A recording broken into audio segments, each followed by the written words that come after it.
Let's start with that breaking news from the Netherlands, where 3 people have died and 9 people been injured after a gunman opened fire on a tram in Utrecht. As I say, 3 people are now believed to have been killed, with 9 people thought to have been injured. The incident happened on the 24th of October Square. The area has been cordoned off. A picture has been released of a suspect. Police say he is Turkish-born 37-year-old Gökmen Tanis. Police say he is still at large.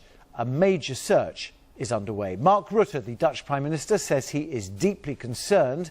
Crisis meetings have been taking place with anti-terror officers. Well, the Dutch Prime Minister, Mark Rutte, held a press conference a little earlier and he gave the latest on the events in Utrecht. Geweld heeft onschuldige mensen hard gedaan. What is clear now is that there were shots fired on passengers on a tram in Utrecht. There are injured and possibly fatalities. A terrorist motive cannot be ruled out. Initial reports gave rise to a mixture of disbelief and horror. Violence has hit innocent people. Our thoughts are with them and their relatives whose lives today have been turned on their heads. Een daad van terreur is een aanval op onze beschaving. An act of terror is an attack on our civilization, on our tolerant and open society. If this was indeed an act of terror, there can only be one answer, and the answer is the rule of law. Our democracy is stronger than fanaticism and violence. We will never give in to intolerance. Never.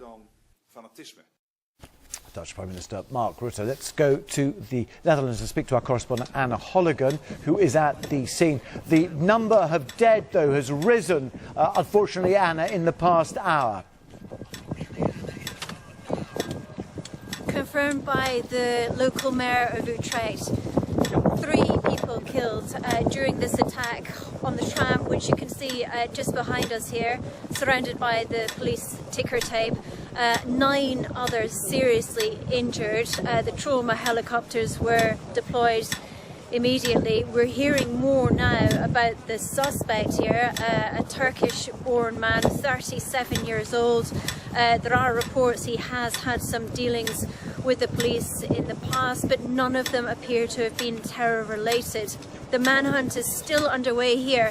There's a constant buzz of helicopters overhead. The terror threat level here in Utrecht has been raised, of course, to 5, which means critical, and an attack is expected imminently. That's just here in Utrecht, though. The rest of the country remains at 4, which means an attack is highly likely. Now, the Netherlands, of course, familiar to most people as a peaceful country, but last September there were 7 arrests in connection with this counter-terror operation.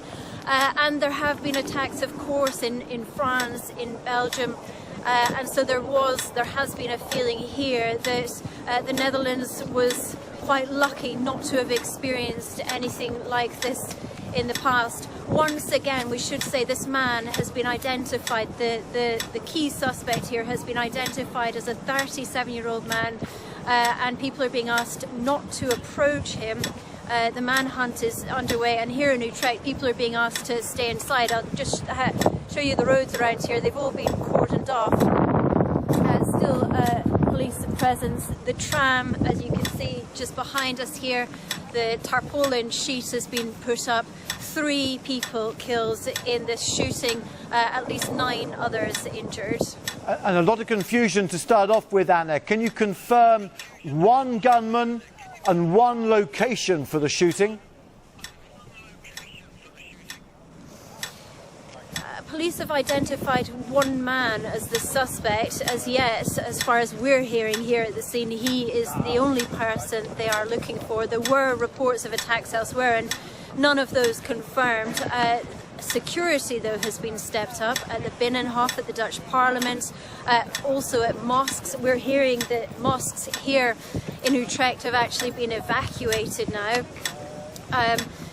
And the Foreign Office, the British Foreign Office, is warning people who are travelling to the Netherlands to remain vigilant.